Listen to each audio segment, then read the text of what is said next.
BKF, comprometidos con el crecimiento empresarial.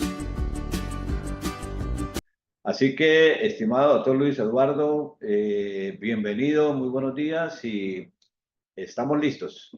Doctor Roberto, muchísimas gracias a usted por su presentación y pues realmente agradeciendo a las empresas que estuvieron con nosotros el pasado 19 de febrero en esa primera sesión, como lo dice el doctor Humberto Fernández, en el análisis no solo de los cambios que trae la reforma laboral, sino de aquellas recomendaciones y aquellos tips que debemos tener nosotros como empresarios a la hora de la contratación de nuestro personal, teniendo en cuenta todos los cambios que ya se han dado, no solo los que se vienen o preparándonos a lo que se viene con la reforma laboral, sino los cambios que ya se han dado con base en normatividad vigente, que ya está en camino en este momento y está vigente para todas las empresas en Colombia y que nosotros como empresarios debemos sentar a identificar de manera correcta, no solo a efecto de lo que pueda surgir en el marco laboral, sino como se los indicaba yo a ustedes el pasado 19 de febrero, en una de las etapas más importantes de la relación laboral, que es el inicio del contrato de trabajo.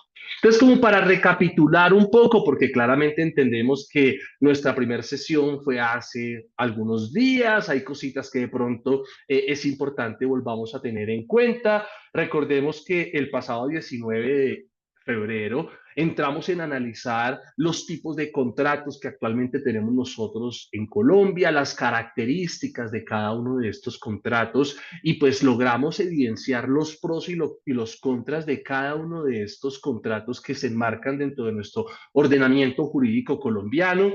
Asimismo, entramos en analizar todo lo correspondiente al periodo de prueba, de qué forma se puede estipular en cuanto a cada uno de los contratos, las diferencias que tenemos en el periodo de prueba.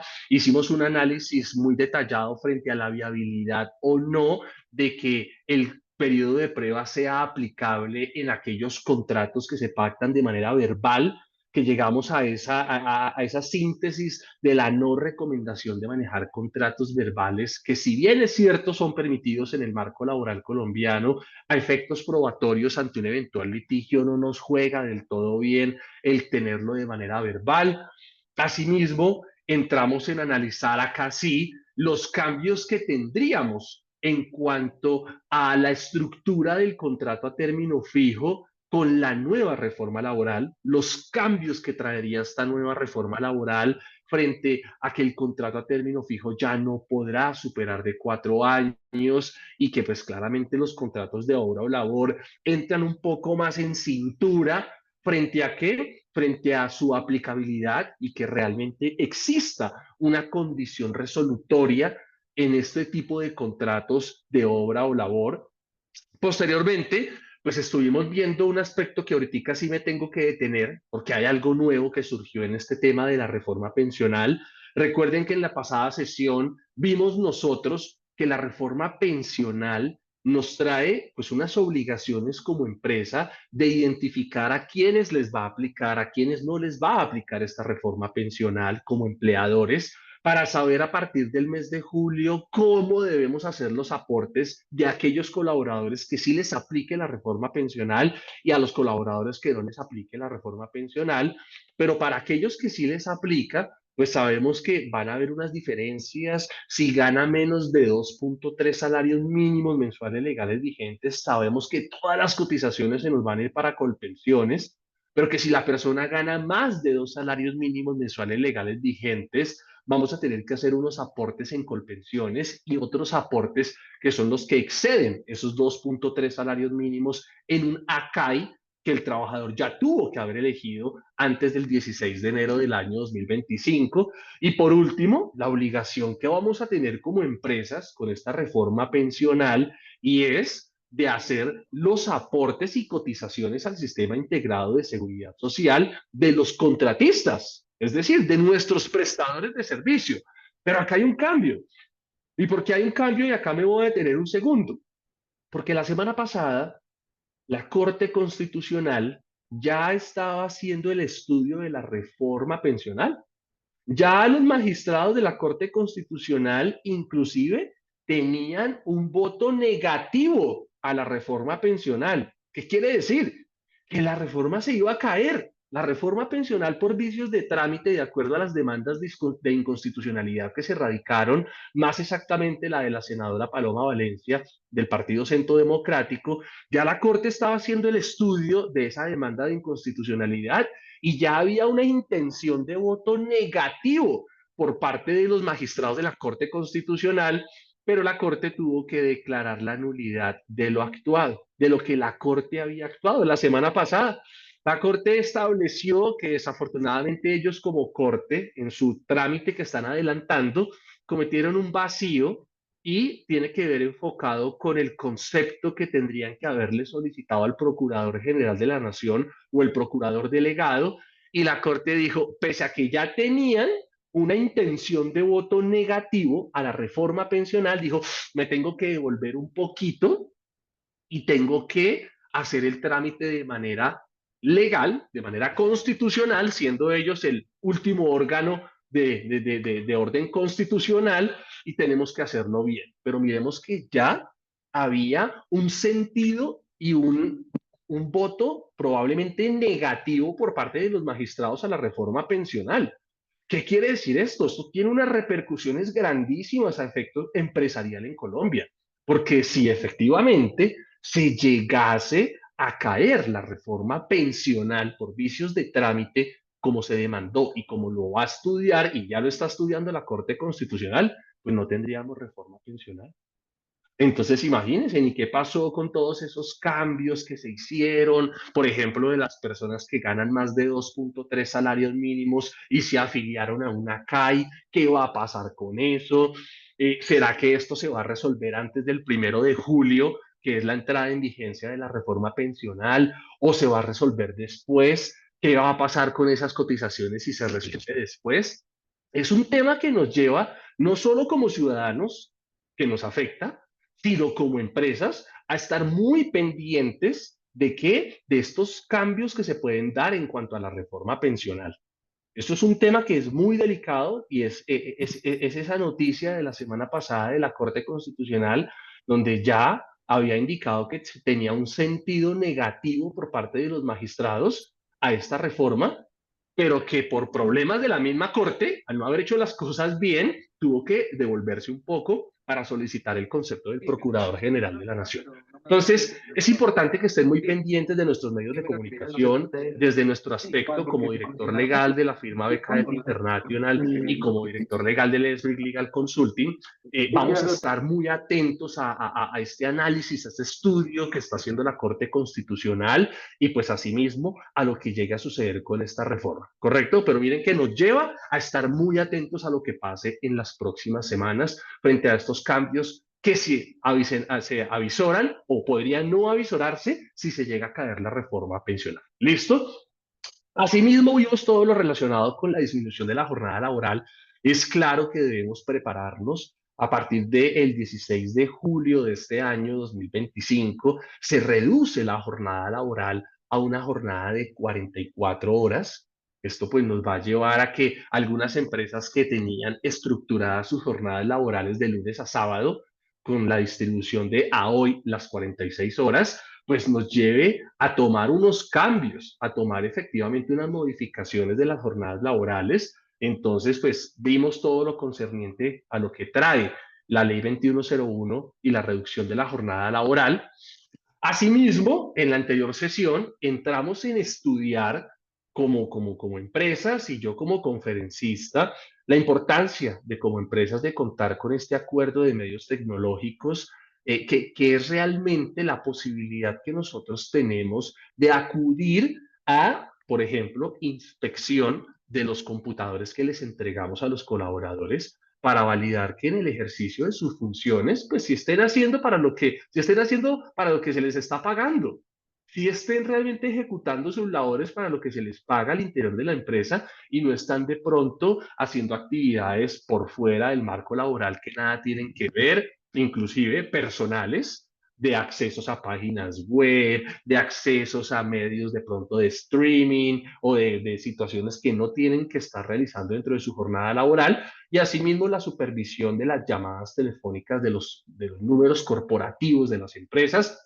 Y vimos la importancia de contar con este acuerdo de medios tecnológicos, ¿correcto? De contar con este tipo de reglamentación al interior de la empresa desde el inicio del contrato de trabajo.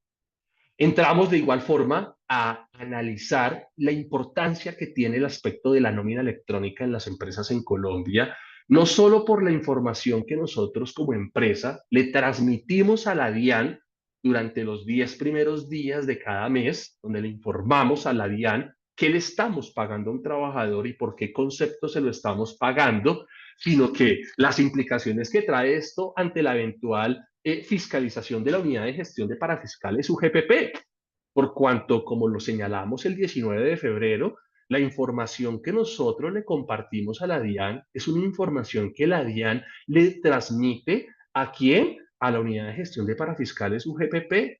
Y la UGPP entra a validar qué es lo que nosotros le estamos reportando a la DIAN, le pagamos a un trabajador, y entra a validar en cuanto a el sistema de seguridad social, si nosotros como empleadores sí estamos haciendo en debida forma los aportes a seguridad social, sobre realmente el valor que le estamos pagando a los trabajadores.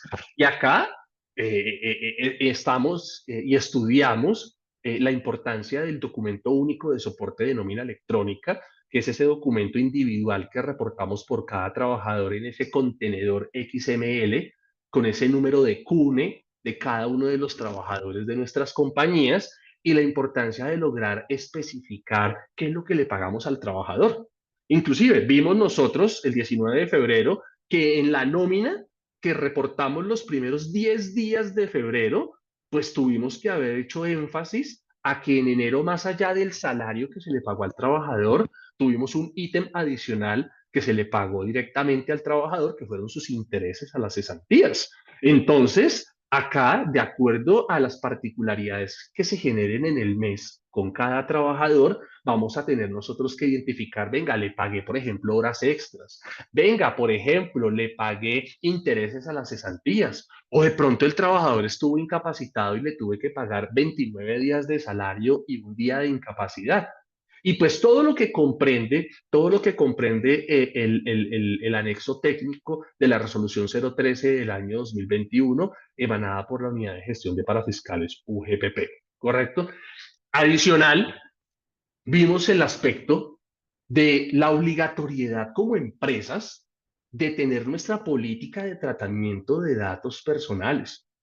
Y acá quiero hacer un énfasis muy importante y es, ustedes no se imaginan la cantidad de demandas que actualmente y de quejas que actualmente se están radicando ante la correspondiente Superintendencia de Industria y Comercio, toda vez que las empresas en Colombia, de las más de 16.700 empresas que están registradas en Colombia, ni siquiera el 20% cumple con la elaboración de sus políticas de tratamiento de datos personales.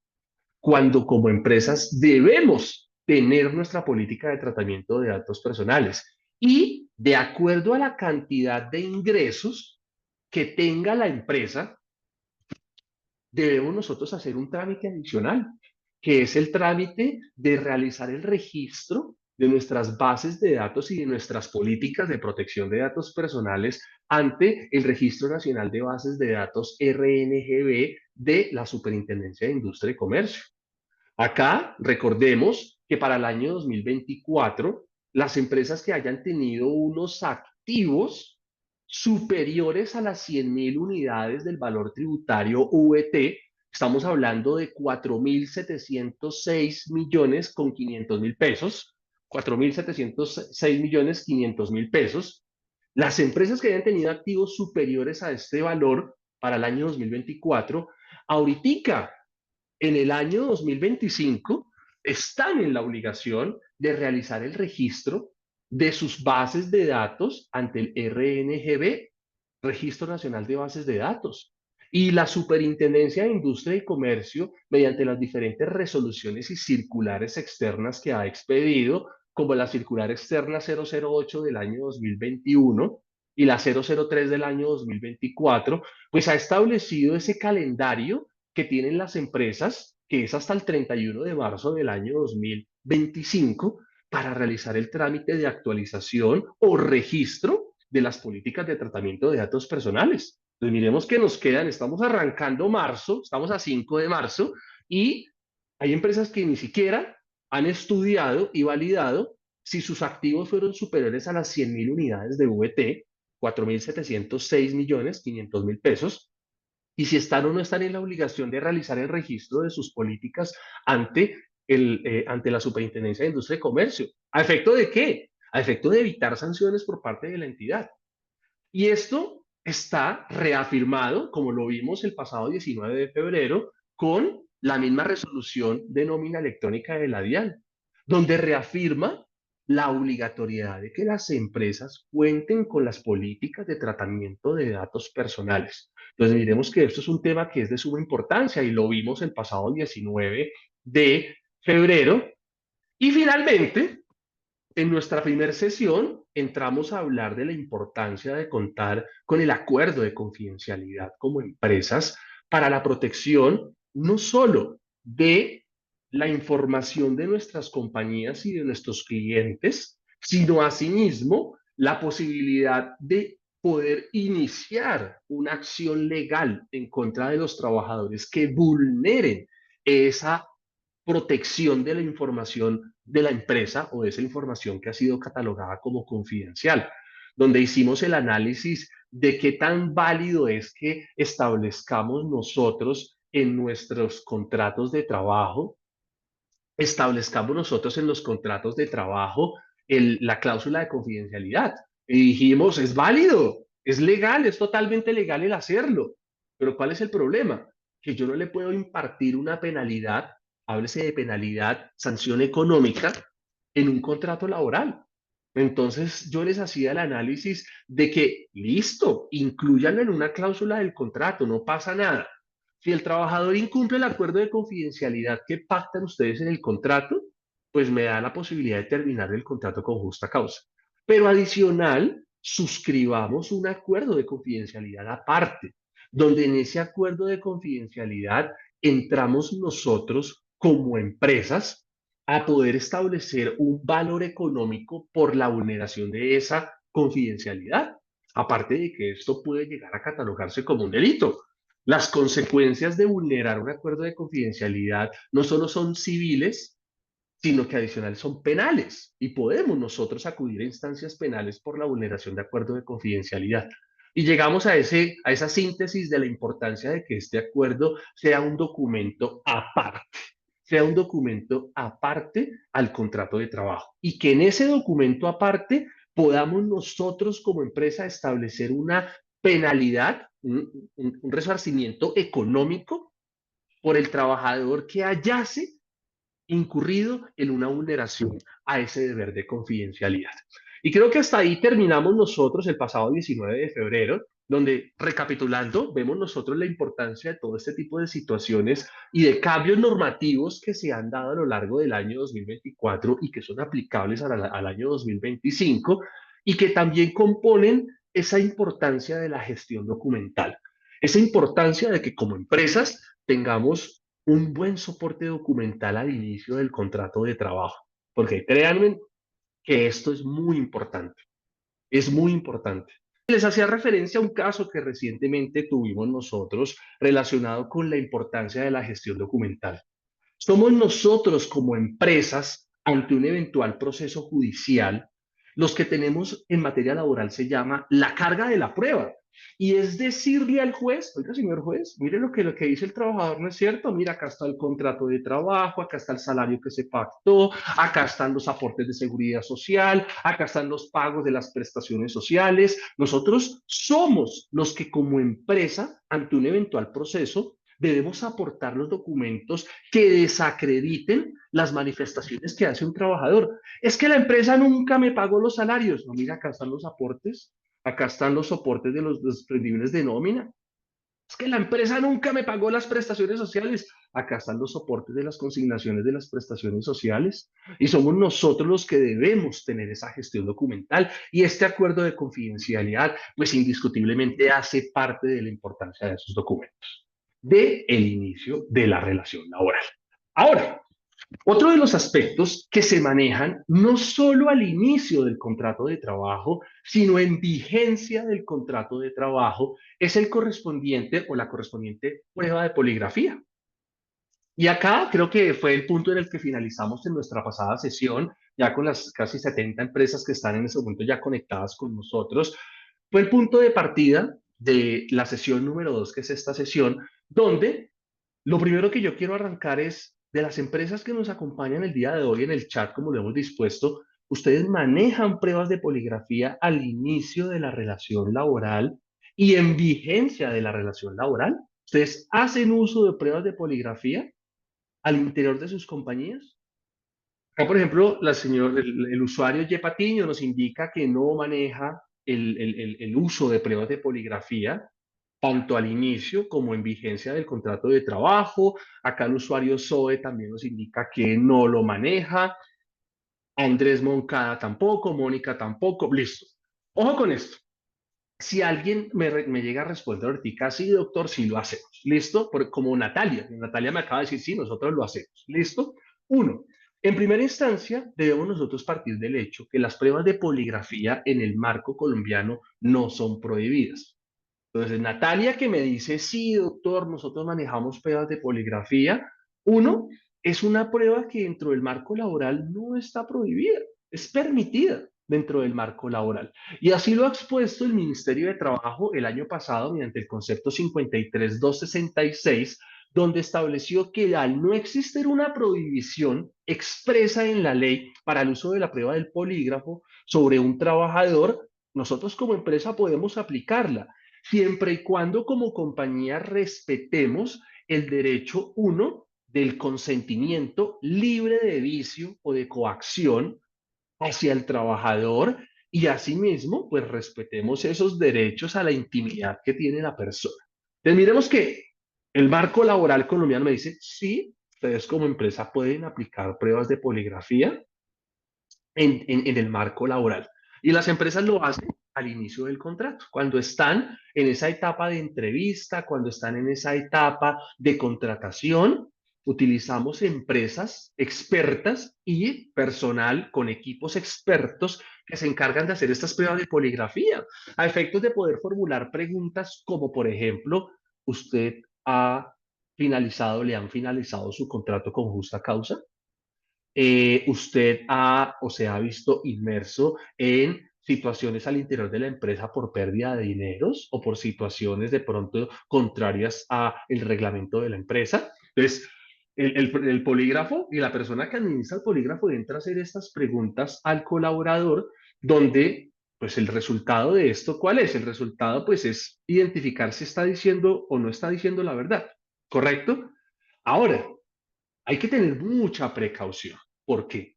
Porque ya la Corte Suprema de Justicia ha establecido claramente que las pruebas de polígrafo no pueden ser tenidas en cuenta como un medio de prueba.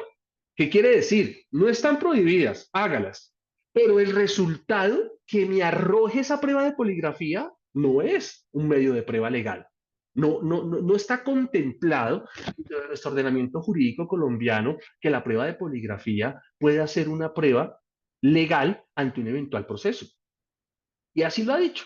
Ha dicho acá que en ninguna materia, ni laboral, ni penal, ni cualquier otra, es admitida este tipo de prueba como un medio de prueba dentro de un proceso judicial. ¿Correcto? Entonces, como empresa, nosotros no podemos, por el hecho de que el trabajador le salga una pregunta falsa o una respuesta falsa en la prueba de poligrafía, podemos tomar eso para decirle no lo voy a contratar. Decirles que, mire, usted en la prueba de poligrafía no pasó la prueba de polígrafo, entonces no lo vamos a contratar. No. Acá esa es una recomendación que yo les quiero hacer a los que utilizamos pruebas o utilizan pruebas de poligrafía. Háganlas, sí, lo pueden hacer, no está prohibido. Respeten los derechos al trabajador, a su consentimiento, a que esté libre de coacción, de vicio, háganlo. Pero si ustedes no van a contratar a esa persona, no pueden decirle que no lo contratan por el resultado de la prueba de polígrafo. Porque uno es un acto discriminatorio por cuanto la prueba de polígrafo no es un medio de prueba judicial y ustedes se podrían ver inmersos en reclamaciones futuras de esta persona, donde pues puede alegar que se le tomó o se le desistió de su cargo como resultado de la prueba de poligrafía. Si ustedes no quieren contratar a esa persona, listo, no la contraten. Nada las obliga a ustedes a que una persona que está en una etapa de entrevista, ustedes la tengan sí o sí que contratar. Pero si no la van a contratar, pues no vayan a establecer que el motivo o el fundamento de la no contratación es derivado de la prueba de poligrafía, porque pueden incurrir en qué? Pueden incurrir indiscutiblemente en conductas de discriminación. Ahora, dentro del marco del contrato de trabajo, es decir, cuando ya el contrato se está ejecutando, acá sí debo ser muy claro con ustedes. No es admisible la prueba de polígrafo en un proceso disciplinario al trabajador. Recordemos que como empresa, cuando un trabajador está presuntamente incumpliendo con sus obligaciones, nosotros debemos desarrollar algo que se llama un proceso disciplinario. Debemos realizar un proceso disciplinario. Y todas las empresas que me acompañan en este momento, yo quiero hacerles las preguntas. ¿Ustedes como empresa están aplicando el régimen disciplinario a los trabajadores cuando están incumpliendo alguna de las obligaciones? Es decir, si un trabajador comete una falta, y por favor pónganmelo en el chat, no se preocupen. Cuando un trabajador comete una falta, ustedes le están notificando la apertura del proceso disciplinario, donde le indican los motivos por los hechos a los cuales lo están citando y las conductas, es decir, las normas que está infringiendo. Ustedes le están haciendo el traslado de las pruebas al trabajador. Ustedes le están permitiendo ser escuchado mediante una diligencia donde ustedes le formulan preguntas y el trabajador les responde a ustedes esas preguntas. Ustedes le están notificando al trabajador por escrito la decisión que la empresa está adoptando de acuerdo a esa sanción y le están, quinto, permitiendo al trabajador que él pueda presentar recursos si no está de acuerdo con la sanción.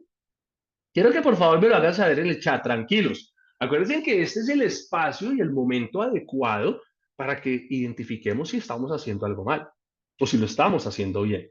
Ustedes como empresas están respetando ese régimen disciplinario que me establece a mí la Corte Constitucional mediante la sentencia C593 del año 2014 y que ya ahorita está inmersa en la reforma laboral o no lo están haciendo. Entonces, por favor, háganmelo saber en el chat. No, doctor, nosotros no estamos haciendo nada de lo que usted está diciendo, o nosotros sí, nosotros procedemos a hacer la apertura del proceso de descargos, citamos al trabajador, le damos el traslado de sus pruebas, le hacemos preguntas mediante una diligencia de descargos que queda por escrito, le notificamos la sanción con la posibilidad de que él pueda presentar la impugnación de esa decisión. Quiero que me lo hagan saber, porque esto es obligatorio para todas las empresas. ¿Y por qué hablo de esto? Porque la empresa que haga uso del polígrafo en el proceso disciplinario, el resultado de esa prueba de polígrafo no tiene valor probatorio. Es decir, si ustedes ven un trabajador que está incurriendo en una falta, se perdieron unos dineros, ustedes aperturan el proceso disciplinario y como medio de prueba llevan al trabajador a una prueba de poligrafía, donde la prueba de poligrafía, en la respuesta que dice, ¿usted tomó los dineros? No. La prueba de polígrafo arroja que él está mintiendo. ¿Ustedes pueden utilizar eso como medio de prueba? La respuesta es no, para nada. Así la prueba de polígrafo diga que la persona sí está mintiendo y que él fue el que se robó el dinero, la prueba de polígrafo no puede ser tenida en cuenta en un proceso disciplinario en el ámbito laboral. No lo podemos hacer. No podemos tener en cuenta eso. La prueba de polígrafo estuvo reglamentada en algún momento para las empresas de vigilancia y seguridad privada. Sí, sí estuvo reglamentada.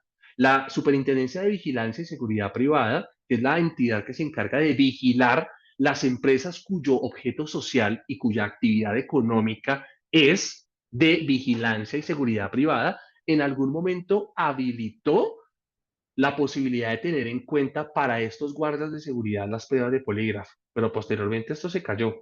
Posteriormente esa resolución perdió sus efectos y a hoy, ante ninguna circunstancia, la prueba de polígrafo puede ser tomada como un medio probatorio. Entonces, acá es muy importante tengamos en cuenta para aquellas personas y aquellas empresas que aplicamos la prueba de polígrafo dentro del marco laboral. ¿Listo? Ahora, Otra de las situaciones que surgen muy comúnmente en las empresas es la determinación o denominación de algunos trabajadores bajo la figura de dirección, confianza y manejo. Acá nuevamente les hago a ustedes las preguntas y háganmelo saber en el chat. ¿Tenemos nosotros al interior de nuestras empresas trabajadores de dirección, confianza y manejo? Es decir, ¿manejan ustedes esta denominación para algunos trabajadores al interior de las empresas? Mónica me dice que sí lo maneja, don Andrés, muy buenos días, también me dice que también manejamos trabajadores de dirección, confianza y manejo, que por favor me lo hagan saber. Sí, sí lo hacemos. Listo. Ojo con esto. Esto es realmente importante, lo tengamos en cuenta. Nuestro Código Sustantivo de Trabajo, el artículo 162 de nuestro Código Sustantivo de Trabajo, establece que en algunas situaciones los trabajadores quedan exentos o excluidos de la jornada máxima legal. ¿Qué significa?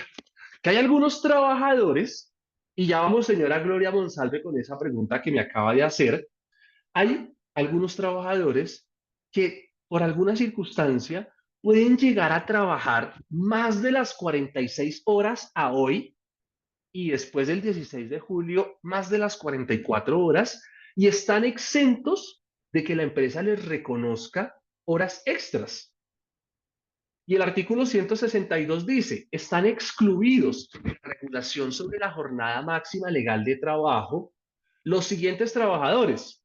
A. Los que desempeñan cargos de dirección, confianza o de manejo. Entonces miren que el código laboral me dice, oiga, si usted tiene trabajadores de dirección, confianza y manejo, esos trabajadores están excluidos de la jornada máxima legal. Es decir, pueden trabajar más de las 46 horas a hoy y usted no le tiene que pagar horas extras. Entonces miren que es una situación que para empresa, hablando como empresa, es muy atractiva.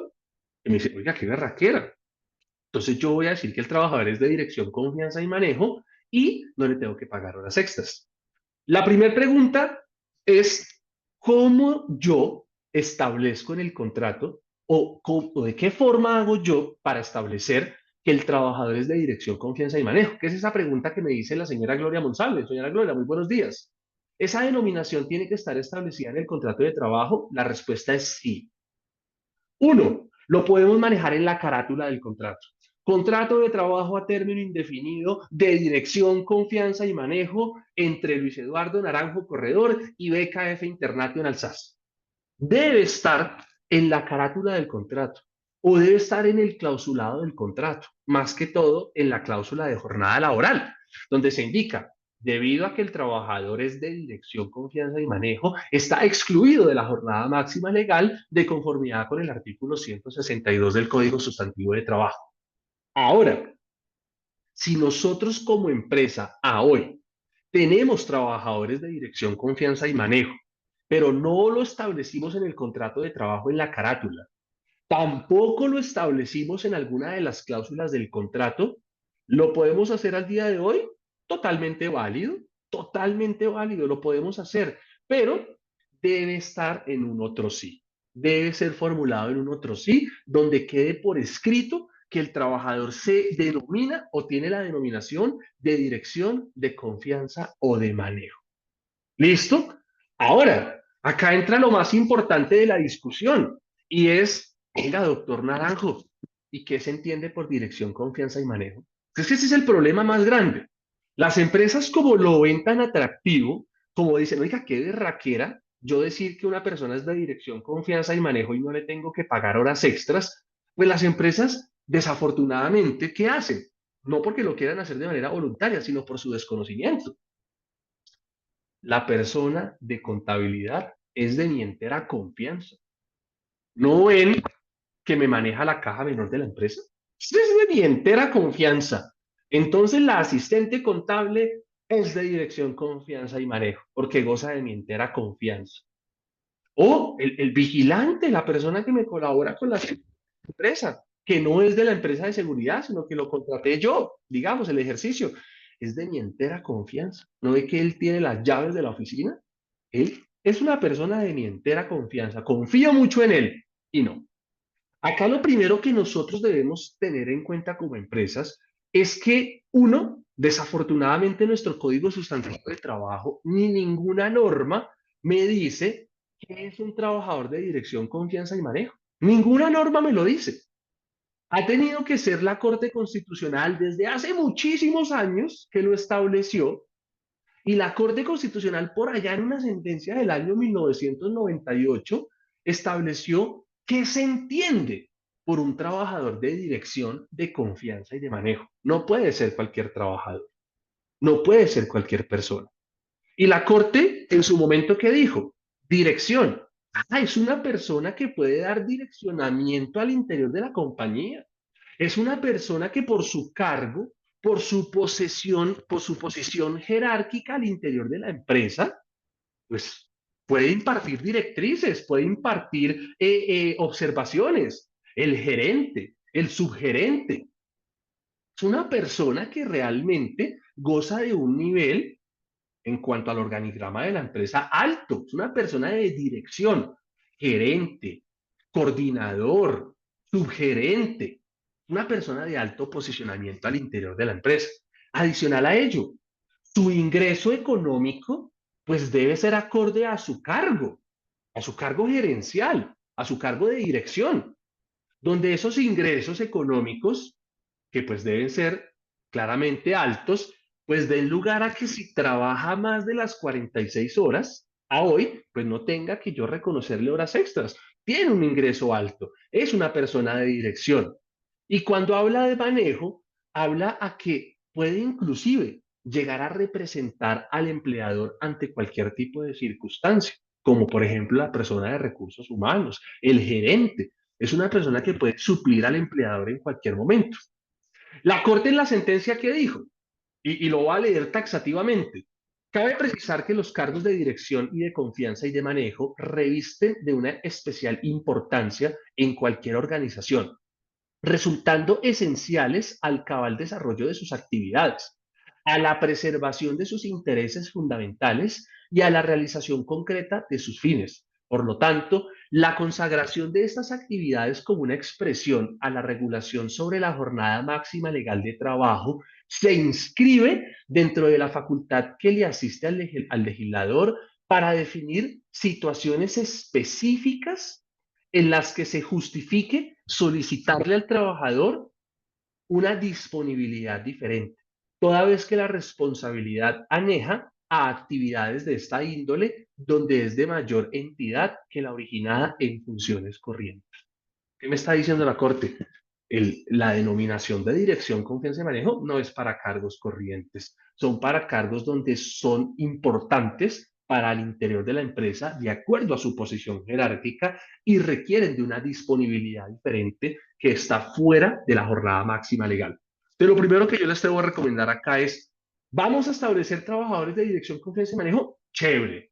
Hagámoslo al inicio del contrato, en la carátula o en una cláusula del contrato, o si no lo hicimos, podemos hacerlo en un otro sí. Pero siempre analicemos que esa persona sí sea un trabajador de dirección, confianza y manejo. Ejemplo, un gerente, colocar un ejemplo acá nosotros en el ámbito contable, gerente de impuestos. Su salario es de 6 millones de pesos. Claramente, tiene personal a cargo, tiene personas bajo su subordinación, es decir, tiene personas a las que supervisa totalmente. Es un trabajador de dirección, confianza y manejo. Sus ingresos lo dicen, su cargo lo dice, tiene personal a cargo al interior de la empresa. Válido que le apliquemos esta denominación de dirección, confianza y manejo. ¿Correcto? Pero es muy importante lo tengamos en cuenta, porque aparte van a ver ustedes, ahorita más adelante, que el ser trabajadores de dirección, confianza y manejo trae otra excepción adicional en el marco laboral colombiano, que tiene que ver con una denominación de desconexión laboral, que ya lo vamos a ver más adelante. Andrés nos dice, ¿qué representa un salario alto? Andrés, un salario alto, desafortunadamente nosotros en Colombia no tenemos, llamémoslo de cierta manera, una denominación de qué es un salario bajo, qué es un salario medio, qué es un salario alto. Ahí la Corte comete como ese error donde no me dice qué es un salario alto. ¿Un salario bajo es un salario mínimo? Un salario medio es 4, 3 salarios mínimos. Un salario alto son 6, 5, 8, 9, 10 millones de pesos. La Corte no me lo dice. Lo que la Corte sí me establece es, más allá del salario, Andrés, debemos enfocarnos es en el cargo de la persona, la dirección que tenga al interior de la empresa y que su salario sea acorde al cargo. ¿A qué hago referencia con esto? Yo no puedo tener una persona que sea gerente de la compañía ganándose 2 millones de pesos. ¿Sí me hago entender? Sí, puede que cumpla con la palabra de dirección, es el gerente, pero se gana 2 millones de pesos. Venga, realmente el salario es acorde a la dirección que tiene el trabajador al interior de la empresa para que sea catalogado como de confianza y de manejo y esté exento de la jornada máxima legal y no le tenga que pagar horas extras. Miremos que ahí entramos efectivamente bajo ese vacío, Andrés, y bajo esa, llamémoslo así, norma blanca, que es este artículo 162 en materia laboral, que no me establece de manera clara qué es un trabajador de dirección, confianza y manejo. ¿Qué podemos nosotros presumir de acuerdo, Andrés, a los análisis que hace el DANE de una persona cuyos ingresos superen los 3 salarios mínimos? Pues es una persona que pues tiene unos ingresos altos. Cuando hablamos de más de 4 millones 505 millones de pesos, es un gerente, es el director, pues es un trabajador que podría catalogarse de dirección, confianza y manejo. Pero no nos reseñemos tanto al tema del salario, que tiene que ser acorde, sino al tema realmente del cargo de la dirección que tenga la persona al interior de la empresa. ¿Listo? Ahora, otro de los puntos que resultan de una importancia alta al inicio del contrato de trabajo y durante el inicio y durante la ejecución del contrato es la denominación y la caracterización de un pago no constitutivo de salario. Quiero que de igual forma me hagan saber, venga, ¿ustedes manejan pagos no constitutivos de salario al interior de su empresa? Digan, sí, doctor, nosotros acá manejamos pagos no constitutivos de salario, ustedes como contadores, como administradores de empresa, como gerentes de empresa, pues ustedes saben que esto tiene una repercusión muy importante, no solo para el trabajador en el aspecto laboral de él, sino, como se los mencioné, en el aspecto de seguridad social, en el aspecto de presuntas y posibles fiscalizaciones por parte de la UGPP. ¿Por qué? Porque muchas empresas se exceden en cuanto a la denominación y el valor de estos pagos no constitutivos de salario.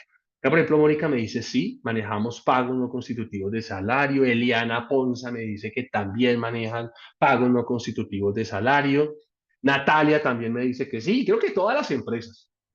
Creo que realmente acá, todas las empresas, mire que acá, por ejemplo, Jessica me dice que lo manejan y no superan el 30% del salario del trabajador. Vamos a ver, Jessica, si están bien o están mal. ¿Por qué? Porque lo primero que nosotros debemos tener en cuenta ante un eventual proceso judicial o ante una eventual fiscalización de la UGPP, vuelvo al mismo tema que tomé a un inicio, es la gestión documental. Debemos pactar por escrito estos pagos no constitutivos de salario. Debe estar mediante un documento por escrito donde yo como empresa le digo, oiga, mire, trabajador, de conformidad con el artículo 128 del Código Laboral, yo como empresa, por mera liberalidad, porque yo quiero, porque discúlpeme la terminología, a mí se me dio la gana, le voy a reconocer un pago no constitutivo de salario. Aparte de su salario, le voy a reconocer un valor adicional porque surge de mi voluntad, donde estos pagos, uno, se dividen en dos. Y miren que la norma me los divide en dos, ocasionales y habituales. De la primera pregunta es, ¿los pagos no constitutivos de salario pueden ser habituales? Sí, totalmente válido. ¿Pueden ser ocasionales? También. El artículo 128 me da las dos características, tanto ocasionales como habituales. ¿Deben estar por escrito? No, tienen que estar por escrito. Es una obligación. No pueden dejar ustedes abierto esto a que los pagos no constitutivos de salario queden verbalmente. ¿Por qué? Porque en materia laboral, la carga de la prueba la tiene la empresa. Y el trabajador, que desafortunadamente es uno, el día que entra a la empresa, y desafortunadamente es otro, el día que se va de la empresa, posteriormente llega a reclamar, a decir, oiga, mire, señor juez, es que imagínese que acá la empresa me pagaba 4 millones de pesos como salario. La empresa me pagaba 4 millones de pesos. Pero adicional me tenían un pago no constitutivo de salario o tenían un pago de 1.200.000, donde mira, acá están mis desprendibles de nómina. Acá se ve como la empresa me consignaba no 4 millones, sino 5.200.000. Claro, descontándole la seguridad social. Pero mira, acá están los aportes de mi banco. Mire lo que me pagaba la empresa. Pero mire sobre lo que me liquidaba mis prestaciones sociales. Me la liquidaba sobre 4 millones de pesos. Y mire mis planillas de seguridad social, señor juez. Todas las cotizaciones las hizo sobre 4 millones de pesos. Es más, ya voy a presentar una reclamación a la UGPP, donde le voy a poner en conocimiento hasta a la UGPP para que investigue la empresa a ver si está haciendo bien o está haciendo las cosas mal. Y señor juez, mire, ahí está irregularidad. Yo me ganaba 5.200.000, acá está el soporte, desprendibles de extractos bancarios, donde acá me pagaban las prestaciones sociales sobre 4 millones de pesos y la seguridad social sobre 4 millones de pesos. Señor juez, solicito una reliquidación de mis prestaciones sociales y una reliquidación de los aportes a seguridad social. Eso es uno de los ítems que actualmente se dan con mayor constancia en las demandas ordinarias laborales, donde yo como empresa, ante una eventual fiscalización de la UGPP, le digo, señor UGPP, claro que sí, yo le tenía un pago adicional al trabajador, pero era un pago no constitutivo de salario de conformidad con el artículo 128 del Código Sustantivo de Trabajo. Mire, acá está por escrito, el trabajador era consciente que el pago era no salarial, que surgía de la mera liberalidad mía como empresa. Y en el mismo documento quedó claro que ese valor no hacía carga prestacional ni hacía carga para la liquidación o cotización de aportes a seguridad social. Y su señoría, mire que ese valor no supera el límite que la ley me establece. Entonces, yo no infringí ninguna norma. Y ante un eventual proceso judicial, una demanda laboral, tengo yo la prueba, el documento por escrito. Entonces, lo primero es, tiene que ser por escrito, ¿listo? No podemos olvidarnos de ello. Y lo segundo, puede ser ocasional o puede ser habitual. ¿Y por qué? Miren que la misma norma me lo dice. No constituyen salario las sumas que ocasionalmente, entonces mire que acá solo me habla de ocasionales, y por mera liberalidad recibe el trabajador del empleador, como primas, bonificaciones o gratificaciones ocasionales, participación de utilidades, excedentes de las empresas de economía solidaria y lo que recibe en dinero o en especie, no para su beneficio ni para enriquecer su patrimonio, sino para desempeñar a cabalidad sus funciones como gastos de representación, medios de transporte, elementos de trabajo y otros semejantes, punto. Miren que acá el código, lo primero que me está diciendo es, los pagos no constitutivos de salario pueden ser ocasionales o son ocasionales y son todos estos o todas estas denominaciones que establece nuestro Código Sustantivo de Trabajo. Pero miren que acá hay un punto, finaliza, punto aparte. Listo, los primeros son los ocasionales, pero sigue y me dice, tampoco las prestaciones sociales de que tratan los títulos octavo y noveno del Código Sustantivo de Trabajo, ni los beneficios o auxilios habituales u ocasionales. Entonces, mire que acá la norma ya me lo habilitó, le dijo, pueden ser también habituales. Ajá, qué chévere, pueden ser habituales. No solo son ocasionales, sino también pueden ser habituales. Ni tampoco los beneficios o auxilios habituales u ocasionales acordados, escrito, convencional o contractualmente, u otorgados en forma extralegal por el empleador cuando las partes hayan dispuesto expresamente que no constituyen salario en dinero o en especie, tales como, pues miren que me da un ejemplo de los pagos no constitutivos de salario habituales: alimentación, habitación o vestuario, las primas extralegales, de vacaciones, de servicios o de Navidad. Entonces, lo primero es, deben estar por escrito, sí. Segundo, esos pagos no constitutivos de salario pueden ser ocasionales y pueden ser habituales. Y en ese acuerdo, en ese documento, debemos dejar claro que no constituyen salario, que son una mera liberalidad. Y ojo, no lo dice la norma, pero recomendación legal, que la empresa está en la total autonomía de eliminarlos, suprimirlos, suspenderlos. Y esa situación no implica una desmejora de las condiciones laborales del trabajador. ¿Por qué? Porque el pago es una liberalidad de la empresa que puedo quitar en cualquier momento. Eso es importante que nosotros lo tengamos en cuenta en el tema de la denominación de los pagos no constitutivos de salario. Pero eso no lo es todo. Eso no lo es todo. La norma me establece que esos pagos no constitutivos de salario no pueden superar el 40% del salario del trabajador. ¿Qué quiere decir esto? Por ejemplo, miren lo que me decía Jessica. Doctor, nosotros no superamos el 30%. Bien, Jessica. Tienes el máximo el 40% para pactar con el trabajador un pago no constitutivo de salario. Entonces, si un trabajador se gana 4 millones de pesos, 4.500.000 pesos, ese es el salario, yo le puedo pactar un pago no constitutivo de 1.800.000. ¿Válido? Le puedo decir, mire, doctor Naranjo, usted se gana 4.500.000 pesos como salario, ese es su salario, pero adicional a la empresa le quiere reconocer un pago no salarial. ¿De cuánto? De 1.800.000. Es decir, que usted se va a ganar en realidad 6.300.000 pesos. Pero ese 1.800.000 es un pago por mera liberalidad que le da la empresa. ¿Está de acuerdo? ¿Le gustan esas condiciones laborales? ¿Sí? Listo, venga para acá. Venga y lo pactamos por escrito, salario 4.500 y el pacto del pago no constitutivo de salario. Le damos la denominación de que va a ser habitual, porque va a ser mes a mes, entonces va a ser habitual, y le vamos a dar la denominación que nosotros queramos, o como me lo dice la norma, de alimentación, de habitación, de vestuario, de habilitación o de transporte. ¿Listo? Se le voy a dar ese pago no constitutivo de salario de 1.800.000. La empresa me cotiza a seguridad social sobre los 4.500.000. Me liquida las prestaciones sociales sobre los 4.500.000. Pero la realidad es que yo me voy a ganar 6.300.000. Y muchas empresas, ¿por qué utilizan esto? Ustedes como contadores muy bien lo pueden saber, porque reducen la carga prestacional, reducen ese impacto que tiene la empresa al momento de reconocer prestaciones sociales como primas, cesantías, intereses, las vacaciones y asimismo los aportes que tienen que hacer a seguridad social. No es lo mismo liquidar unas prestaciones sociales sobre 6.300.000 y pagar seguridad social sobre 6.300.000 que pagarla sobre 4.500.000, que es el salario del trabajador.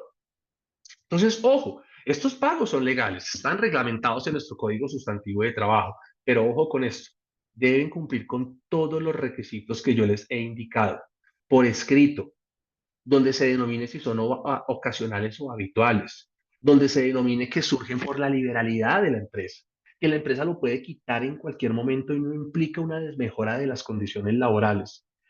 Pero más importante, que le demos la denominación de por qué concepto le vamos a dar ese pago no constitutivo de salario y adicional a ello, que el valor no me supere el 40% del salario del trabajador. ¿Listo? Acá María Griselda me dice, ¿se maneja algún tope en cantidad de empleados o se les puede aplicar a todos? Nada, María Griselda, tú lo puedes aplicar a todos. Acá tú tienes la libertad de tu personal en poder decirle al momento de la contratación o inclusive ahorita en vigencia del contrato, bueno, el trabajador no está, de pronto he escuchado por ahí que está pidiendo un aumento o algo así, o al momento de la negociación del contrato, cuando uno le dice, ¿y cuál es tu aspiración salarial? No, mi aspiración son 7 millones de pesos. Bueno, nosotros no podemos ofrecerle ese salario, nosotros le ofrecemos un salario de 4.700.000 pesos, entonces mira que ahí empiezan a jugar 4.800.000 pesos como salario, sobre eso le liquido su seguridad social y sus prestaciones sociales, pero adicional le voy a reconocer un pago no constitutivo que surge por la liberalidad de la empresa de 1.420.000, 1.920.000. Entonces, si a eso le sumamos los 4.800.000, pues usted realmente se va a ganar mensualmente 6.720.000 pesos. Pero yo le voy a cotizar a seguridad social sobre 4.800.000 pesos. ¿Le interesa? Pues uno como trabajador me dice, bueno, 6.720.000, voy a tener un pago salarial de 4.800.000 y un pago no constitutivo de 1.920.000. Es atractivo, como empresa tú lo puedes manejar. ¿Por qué? Porque el código me lo permite, pero lo que te digo, tiene que surgir de la mera liberalidad por parte de la empresa, no puede superar el 40% del salario del trabajador y tú puedes hacerlo con tus colaboradores. Y en el momento que tú quieras decirle, oiga, venga, doctor Naranjo, ese pago no constitutivo lo tengo que reducir porque es un pago liberal de la empresa, ya no se lo va a pagar de 1.920.000, sino que lo vamos a reducir a 1 millón de pesos. Y el trabajador, ay, no, pero ¿por qué, señora María? ¿Por qué me va a hacer eso? No, es una facultad que tienes tú como empresa. ¿Listo? Ahí no hay ningún tipo de inconveniente ni de limitación.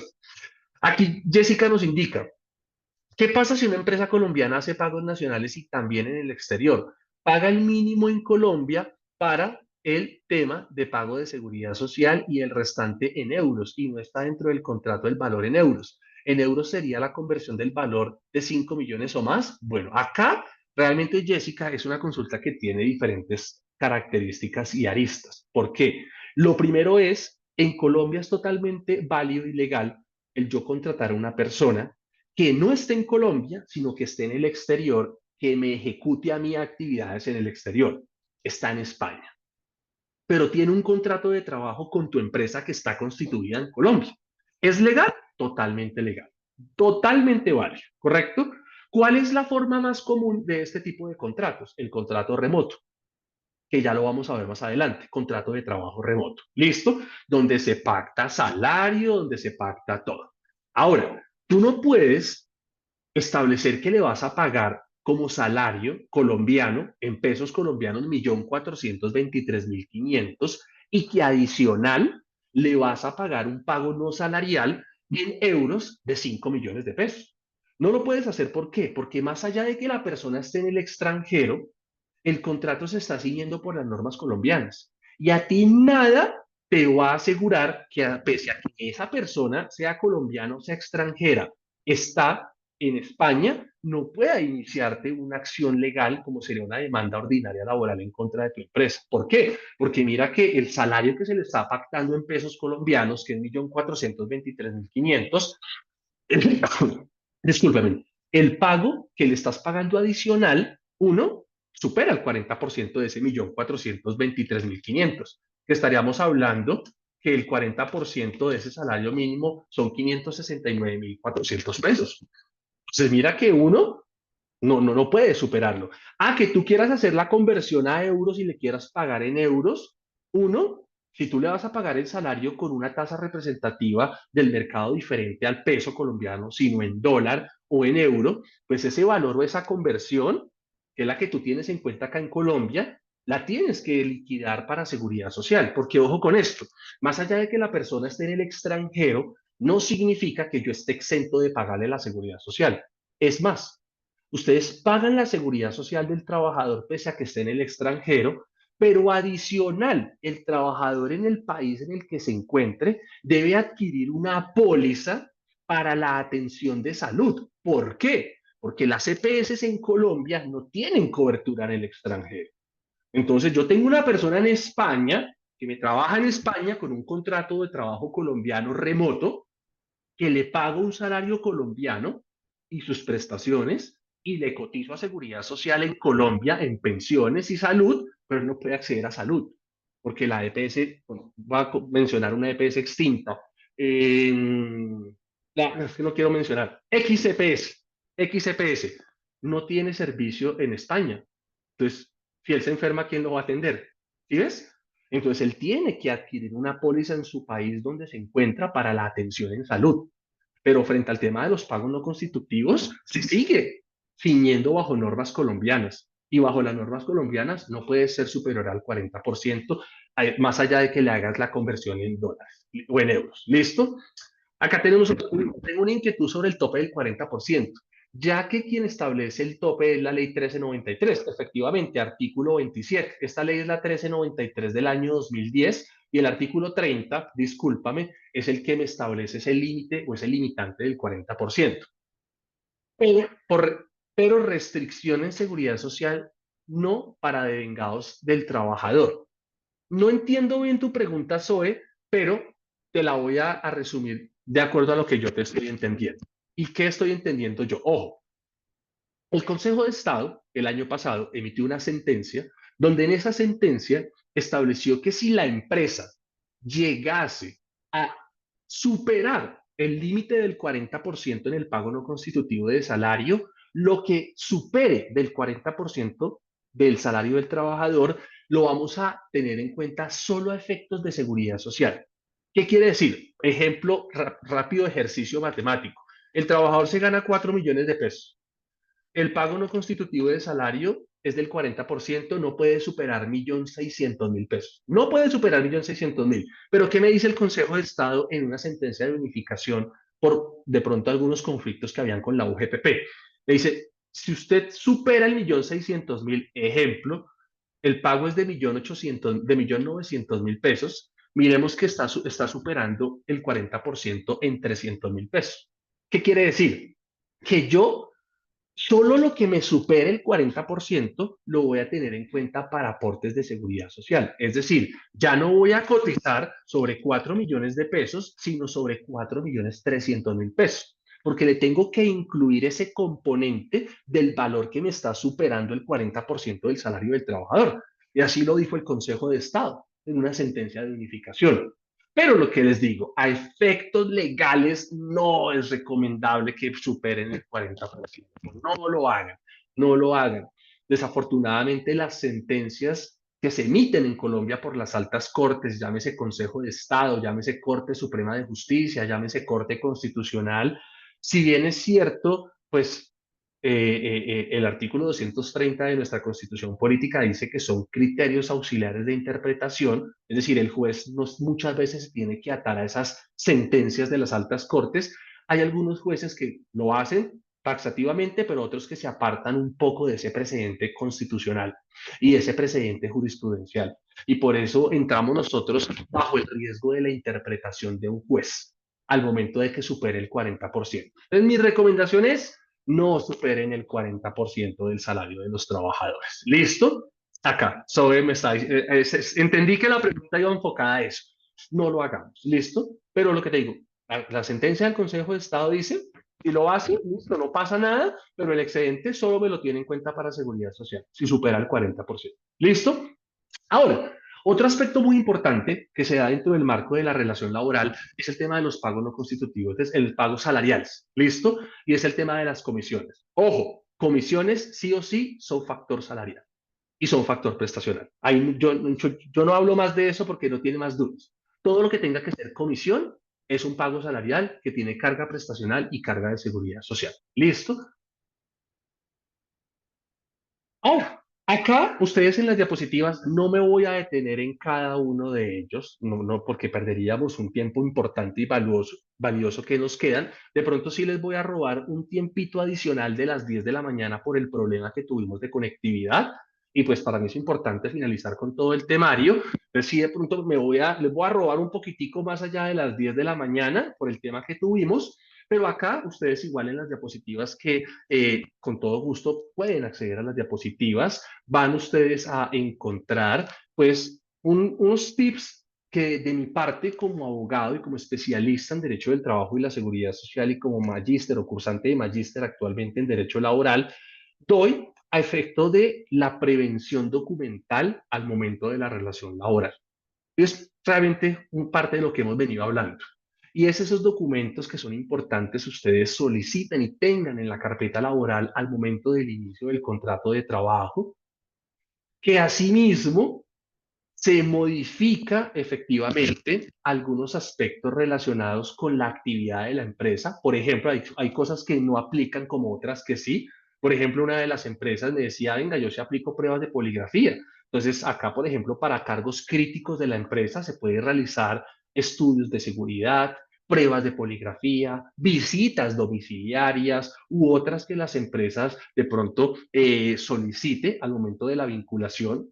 Es muy conocido por las entidades bancarias que ellos realizan todos estos 4 ítems y es más, contratan empresas de seguridad que se encargan de validar el perfil del trabajador. Yo recuerdo mucho en mi ingreso laboral en que una empresa de seguridad a mí me hizo mandarle fotos de dónde vivía yo, cuál era mi domicilio, cómo estaba distribuida mi casa, a efecto de que, por ejemplo, si iba a ejecutar teletrabajo. Entonces, hay empresas de seguridad que manejan este tipo de servicios y que las empresas optan al momento previo a contratar a una persona, pero no que sea obligatorio para todos, ¿correcto? Pero ojo, acá hay un punto muy importante Y es que mediante la ley 2375 del año 2024, esta ley es de agosto del año pasado, se estableció la obligatoriedad como empresas al momento de la contratación de validar si la persona va a tener contacto con menores de edad, es decir, si ustedes al interior de sus empresas, el cargo que tienen es para que la persona pueda tener contacto con un menor de edad, están en la obligación de realizar ustedes una revisión de alguna anotación que tenga esta persona por la comisión de delitos sexuales contra menores de edad. Se habilitó mediante esta ley 2375 la inhabilidad para las personas que hayan sido condenadas por delitos sexuales para ser contratadas por las empresas si el cargo a ejecutar tiene algún tipo de relación directa o indirecta con menores de edad. Y ya eso no es un acto discriminatorio. ¿Qué quiere decir? Que si ustedes están en etapa de contratación, y me voy a colocar como ejemplo para no faltar el respeto de nadie, y me van a contratar a mí, y el cargo que yo voy a ejecutar puede tener un contacto directo con un menor de edad, y yo fui condenado por un delito sexual, más allá de que yo ya cumplí con mi pena, de estar en un establecimiento penitenciario, la ley tiene una, llamémoslo así, una consecuencia adicional, que es la inhabilidad para ejercer cargos públicos por haber sido condenado. Pero con esta ley se inhabilita el poder trabajar en las empresas cuando el cargo, el oficio o la profesión es susceptible de tener un contacto con un menor de edad. Miren la importancia que ustedes tienen en la gestión del inicio del contrato de trabajo si en sus empresas, de acuerdo a su actividad económica, hay menores de edad. ¿Listo? Y ojo, empresa que incumpla con esto, sanciones de 5.000 salarios mínimos mensuales legales vigentes. Ojo con esto, porque esto es nuevo. Esto realmente surgió el año pasado con la ley 2375, ¿correcto? Y acá pues ustedes van a ver asimismo algunos tips en cuanto a la gestión y solicitud de documentación del trabajador al momento del inicio de la relación laboral. ¿Listo? Adicional a ello, no podemos perder de vista que nosotros en Colombia, al momento en que vamos a contratar a una persona, tenemos la posibilidad de contratar extranjeros. Anteriormente, nuestro ordenamiento jurídico colombiano me daba una limitante y me decía, oiga, usted solo puede vincular cierto porcentaje de extranjeros, pero eso ya no existe. A hoy ustedes pueden contratar la cantidad que deseen de personal extranjero, llámese ecuatoriano, peruano, venezolano, brasileño, el que sea. Ustedes pueden vincular personal extranjero en sus empresas. Pero, ojo con esto, porque la ley exige cierto tipo de requisitos, ¿correcto? Y cierto tipo de documentos que la persona o el aspirante extranjero debe aportar, como por ejemplo la presentación de la visa que le permita desarrollar la actividad, ocupación u oficio, contar con la cédula de extranjería cuando su permanencia sea igual o superior a 3 meses.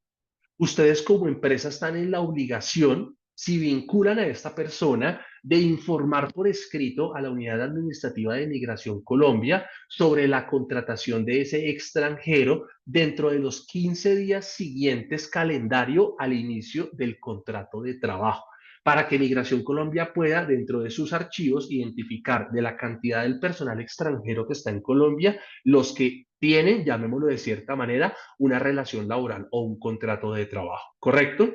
Ahora, si la persona que ustedes están vinculando tiene una profesión en su país de origen que quiera homologar en Colombia para ejecutar esa actividad profesional en Colombia, si existe la homologación, acá pues tiene que realizar el trámite correspondiente de matrícula especial ante los consejos profesionales para el ejercicio de cada profesión y pues acá me da unas obligaciones como empresa si queremos contratar a un personal extranjero profesional que adquirió su profesión en el extranjero, pero que la va a venir a ejecutar acá en Colombia, en la homologación de ese título, ¿correcto? Y por último, como empresas, estamos en la obligación de realizar el registro de nuestros colaboradores extranjeros en el RUTEC. El RUTEC es el Registro Único de Trabajadores Extranjeros en Colombia, donde es una plataforma que ha habilitado el Ministerio de Trabajo y que ustedes deben hacer diferente a la de Migración Colombia, donde le informan al Ministerio de Trabajo el inicio de una relación laboral con un extranjero. Donde, ojo, No existen los contratos verbales con los extranjeros. Prohibido, no se puede. Con los extranjeros el contrato debe ser por escrito, no puede existir contrato verbal. Y debemos registrarlo dentro de los 20 días siguientes en el RUTEC, so pena de que el Ministerio de Trabajo pueda imponer a ustedes algún tipo de sanción económica. ¿Listo?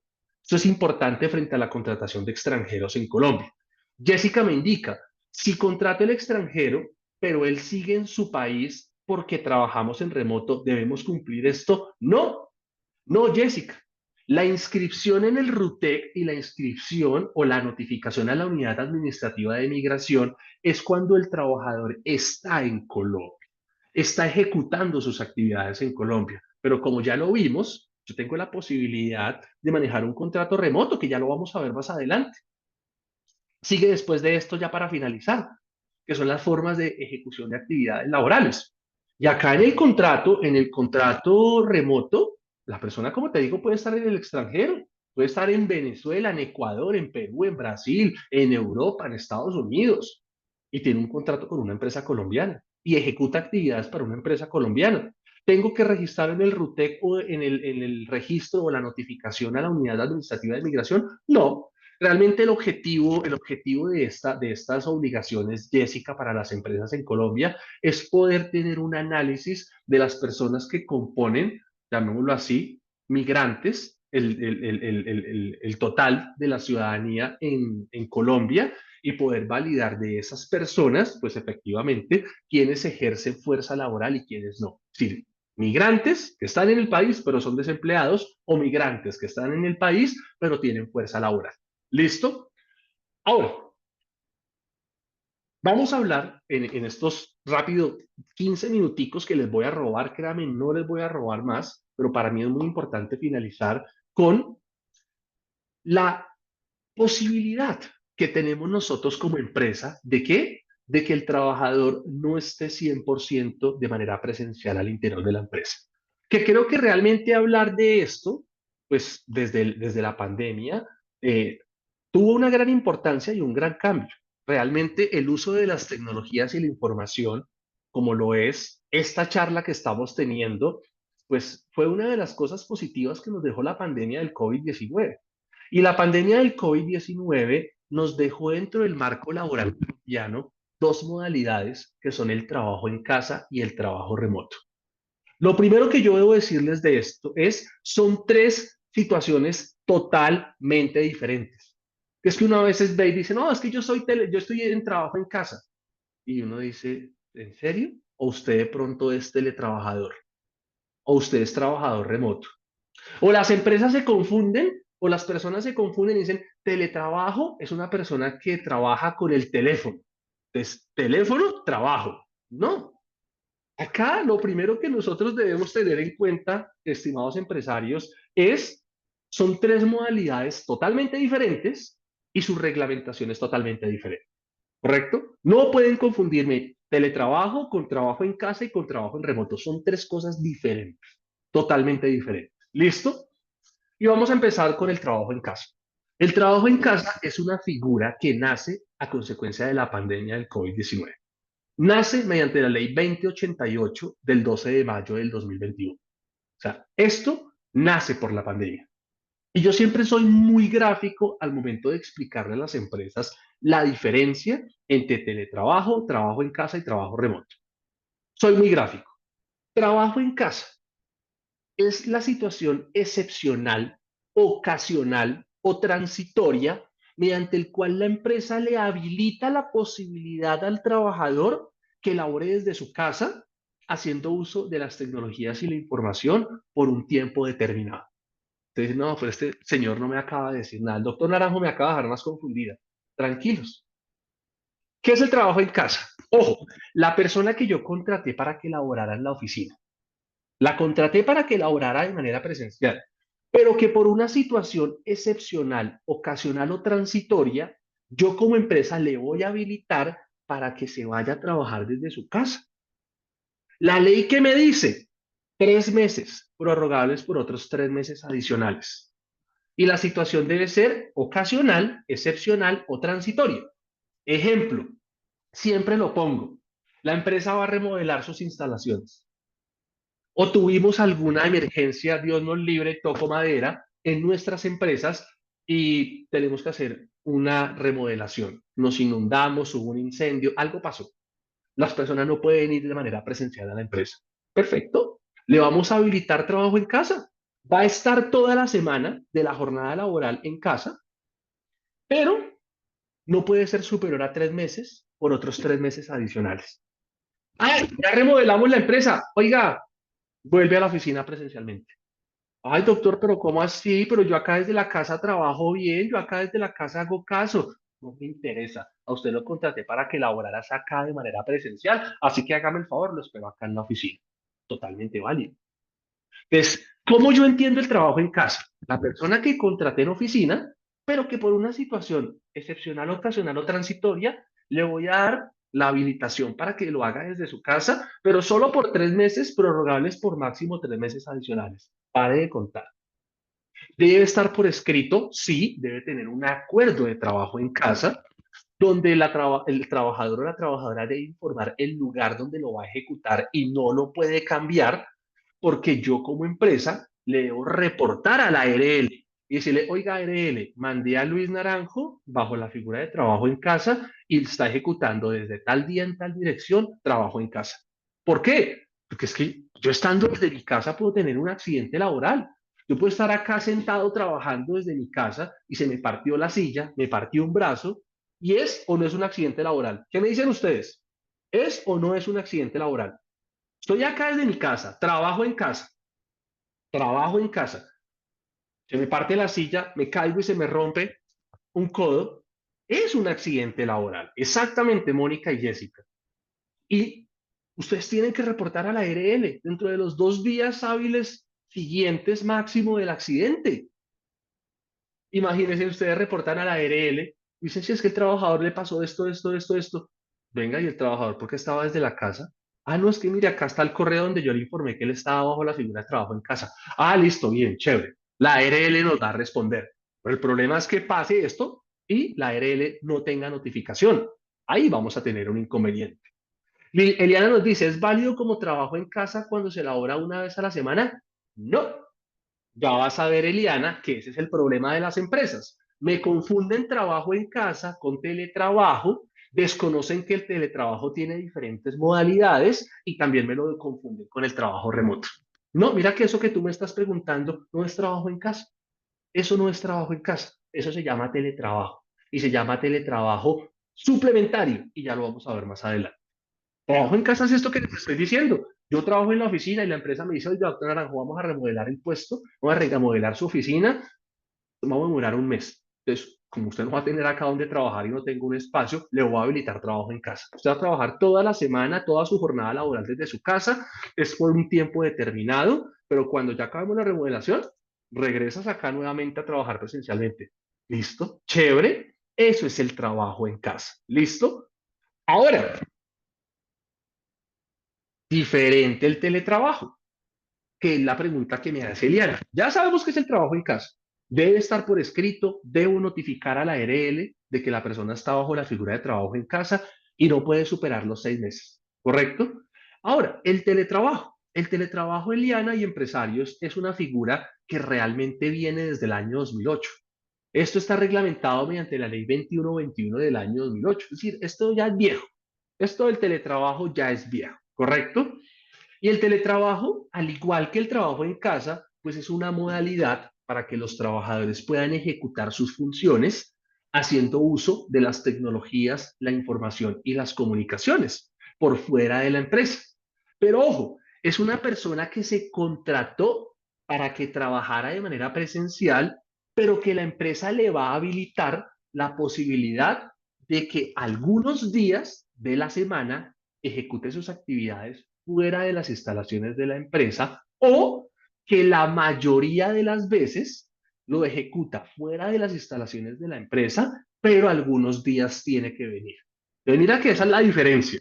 Es teletrabajo, persona que se contrató para que laborara presencial, pero que la empresa, por voluntad, no es una obligación, le va a habilitar para que algunos días ejecute sus actividades desde su casa o en su mayoría lo ejecute desde su casa y algunos días venga a la oficina. Y esto es lo que se llama teletrabajo autónomo, teletrabajo suplementario, y hay otro adicional que es el móvil, que ya vamos a ir a ese. ¿Qué es el teletrabajo autónomo? Es aquel en el que el trabajador, por regla general, labora fuera de las instalaciones de la empresa. Es decir, me trabaja más por fuera de la empresa que dentro de la empresa. Pero no quiere decir que yo no lo pueda requerir para que venga al interior de la empresa. O sea, casi todos los días está trabajando a distancia, desde un lugar fuera de la oficina. Pero en algunas circunstancias yo le solicito que venga de manera presencial a la sede. Ese es el teletrabajo autónomo. Lo que tú me estás preguntando, Eliana, se llama teletrabajo suplementario. ¿Y qué me dice la norma? En esta modalidad encontramos a los trabajadores con contrato laboral que alternan sus tareas en distintos días de la semana. Acá, entre la empresa y fuera de ella. Es decir, teletrabajan algunos días en la casa y otros días en la oficina. Ejemplo, 3 o 4 días los trabajan desde la oficina y 1 o 2 días los trabajan desde casa. Entonces, muchas empresas lo manejan así. Mire, doctor Naranjo, usted va a ser un teletrabajador suplementario donde usted lunes, miércoles y viernes va a venir a la oficina. Martes y jueves lo va a poder hacer desde su casa. O va a venir miércoles y viernes, como ustedes lo quieran hacer. O va a estar desde su casa lunes, miércoles y viernes y trabaja acá en la oficina martes y jueves. Ustedes determinan cómo lo quieran hacer, pero la característica es que en la semana, algunos días está en la oficina y otros días está en la casa. ¿Listo? Ahí le dice, pero ahí dice que al menos 2 días a la semana, no aplicaría para un solo día. Ojo, si bien es cierto, el teletrabajo suplementario me dice que 1 o 2 días, no quiere decir que por norma general yo no pueda habilitarle más días al trabajador. Totalmente válido. La norma me dice y me da a entender, Viviana, a que el teletrabajo suplementario es algunos días está en la casa u otros días está en la oficina. Pero no quiere decir que por norma general solo sea para que esté 2 días en la casa y 3 días en la oficina. No, yo como empresa gozo de la facultad en decirle, oiga, mire, su teletrabajo suplementario va a ser, en este caso, 3 días en su casa, 2 días en la oficina. Es totalmente válido, es totalmente válido. Se diferencia, Viviana, del teletrabajo autónomo, porque el teletrabajo autónomo es todo el tiempo está por fuera, pero algunas veces le digo que venga a las instalaciones de la empresa. Venga, tenemos una junta, necesito que venga mañana. Mañana tiene que estar en la oficina, tiene que estar en la oficina, ¿correcto? Acá me dice, pero en nuestro caso es solo un día. ¿En este caso sigue siendo teletrabajo suplementario? Claro que sí. Exactamente, si en tu caso en particular a ti la empresa te dice, mira Viviana, tú vas a venir a la empresa lunes, martes, jueves y viernes, pero puedes trabajar desde tu casa el miércoles, ¿qué significa? Que alternas, mira lo que dice la norma. En esta modalidad encontramos a los trabajadores con contrato laboral que alternan sus tareas en distintos días de la semana entre la empresa y fuera de ella. Es decir, en este caso, teletrabajan al menos 2 días a la semana. Estoy colocándolo yo como ejemplo, pero no quiere decir de que obligatoriamente sean 2 días. Puede ser un solo día, totalmente válido. La empresa dentro de su política de teletrabajo establece que el teletrabajo suplementario para ti o para tu cargo es un solo día en el que estás fuera de tu oficina y estás desde tu casa, totalmente válido. Así como puede ser contrario, y es que estás 3 días desde tu casa, lunes, miércoles y viernes, y solo vas a la oficina los martes y los jueves. Eso claramente queda establecido en un documento por escrito. Ese es el teletrabajo suplementario. Y adicional, pues tenemos el teletrabajo móvil, en el cual el teletrabajador o el trabajador utiliza dispositivos móviles para ejecutar sus tareas, es decir, no en una situación, en un lugar específico, sino que cambia el lugar de su ejecución de actividades. Acá, ¿qué me dice la norma? En este caso, su actividad laboral le permite ausentarse con frecuencia de la oficina. Además, es clave que en esta modalidad de teletrabajo, el trabajador no tiene un lugar definido para ejecutar sus roles. Mira que a diferencia del teletrabajo autónomo y suplementario, el trabajador sabe que solo lo puede hacer desde su casa. Es decir, no puedo yo decirle, Viviana, es que yo estoy en teletrabajo suplementario, pero hoy me quise venir acá para mi finquita que tengo en Anapoima y estoy acá trabajando desde Anapoima. No puede hacerlo. Usted no puede hacer ese tipo de cosas. ¿Usted le llega a ocurrir algún accidente? Así sea teletrabajador, usted es teletrabajador para que ejecute sus actividades en un lugar específico, que es en su vivienda, más no está habilitado para que se vaya de paseo, porque es que, ¿qué pasa? Muchas veces uno ve eso, uno ve publicaciones, la persona con un computador al lado de la piscina y con una cerveza. En serio. ¿Eso está bien? Y algunas personas dicen, pues está cumpliendo con su trabajo, tiene su trabajo al día, pues eso está bien. No, eso no está bien bajo ninguna denominación. Uno, el teletrabajo no es para que lo haga donde lo desee o para que se vaya de paseo. Y segundo, mucho menos con una cerveza en su lugar de trabajo. Por favor, tenemos políticas de alcohol y drogas. ¿Sí me entienden? Acá es muy importante nosotros, si tenemos implementadas estas figuras, las denominemos en debida forma. Diferente el teletrabajo móvil. Sí, sí, es otra cosa. Yo hoy estoy acá desde mi casa en Mosquera, Cundinamarca, siendo teletrabajador móvil, pero mañana voy a estar desde Barranquilla, porque mañana tengo que estar en Barranquilla. Y puede ser que la próxima semana esté desde Cartagena. Puedo cambiar mi lugar sin ningún inconveniente. Por eso es móvil, por eso la palabra me dice que es móvil, ¿correcto? Ahora, frente al teletrabajo, debemos tener en cuenta que la ley exige pues unas condiciones mínimas, que en este caso son las condiciones necesarias para la ejecución de las funciones asignadas, los medios tecnológicos de ambiente requeridos, así como la descripción de equipos y programas informáticos, junto con las restricciones y las responsabilidades. Acá, pues efectivamente, si va a ser suplementario, si va a ser autónomo o si va a ser móvil, debe quedar en el documento cuál es el teletrabajo que se le está habilitando el trabajador, las responsabilidades en cuanto a la custodia de sus equipos, elementos de trabajo, la devolución de los equipos de trabajo si es que presentan cartas de renuncia, es decir, el teletrabajador autónomo presentó la carta de renuncia. Listo, pero usted tiene que venir a la oficina a entregarme el cargo. Usted tiene que venir a entregarme los equipos. Y si usted no me entrega los equipos, pues puede ser sujeto de acciones legales. Se llama hurto y abuso de confianza. Usted tiene que venir a entregarme los equipos más allá de que tenga la libertad de renunciar. ¿Listo? Las medidas de seguridad que debe conocer y cumplir el teletrabajador y pues asimismo la descripción de los requisitos mínimos que debe tener el puesto de trabajo, el conocimiento del reglamento interno de trabajo, asimismo de todo lo correspondiente a seguridad y salud en el trabajo. Debemos dejar establecido todas esas condiciones en particular. Ahora, si la empresa no quiere más que el trabajador esté bajo teletrabajo autónomo, suplementario o móvil, ¿puede notificar la finalización de esto? Totalmente válido.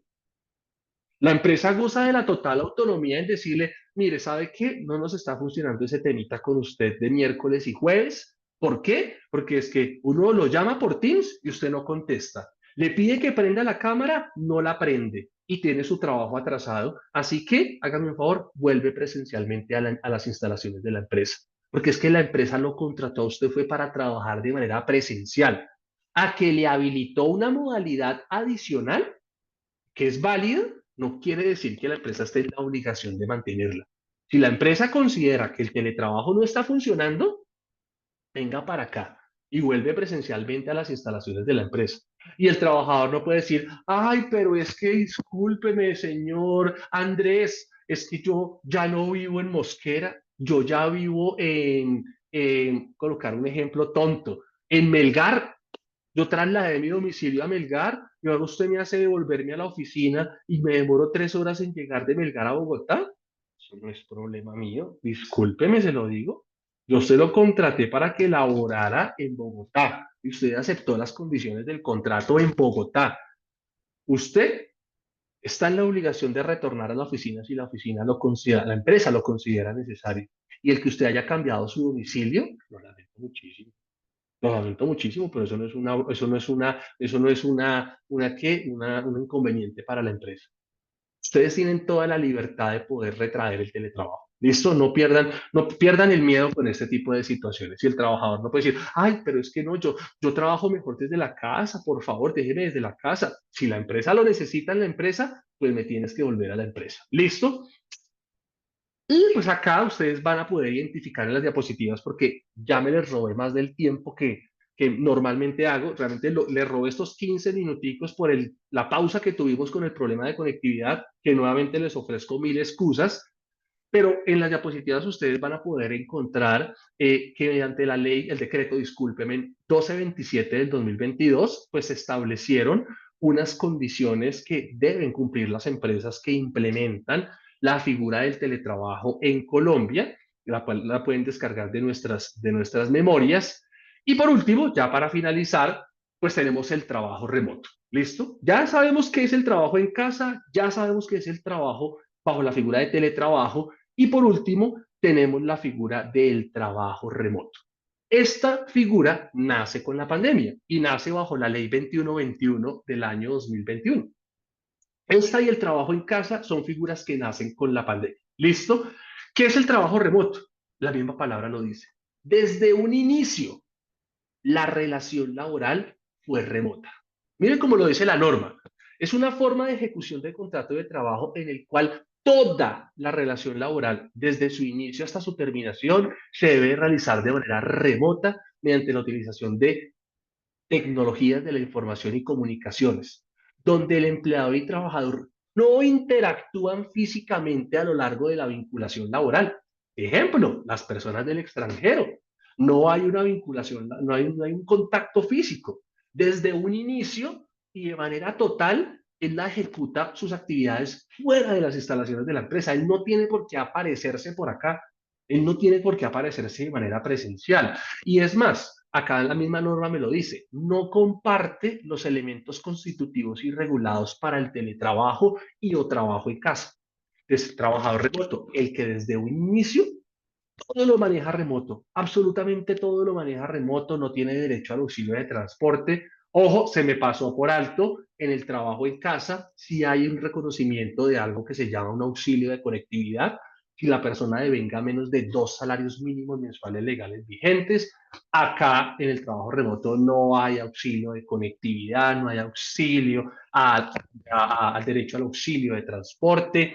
Acá el trabajador labora utilizando cualquier medio, plataforma, software, programa, no tiene por qué estar en un lugar específico, puede cambiarlo, acá mismo lo dice. Esta forma de ejecución del contrato de trabajo remota no requiere un lugar físico determinado para la prestación de los servicios. Él lo puede cambiar sin ningún inconveniente, pero ojo, antes tuvimos que habérselo informado a la administradora de riesgos laborales a efectos de algún tipo de accidente laboral y el trabajador en todo momento debe contar con una conexión y cobertura a Internet e informar al empleador sobre el lugar desde el cual realizará su labor y deberá aprobar el empleador este lugar escogido a efecto de garantizar pues todos los requisitos en cuanto a seguridad y salud en el trabajo. Miren que el trabajador remoto es muy diferente al teletrabajador y el teletrabajador es muy diferente al trabajador en casa.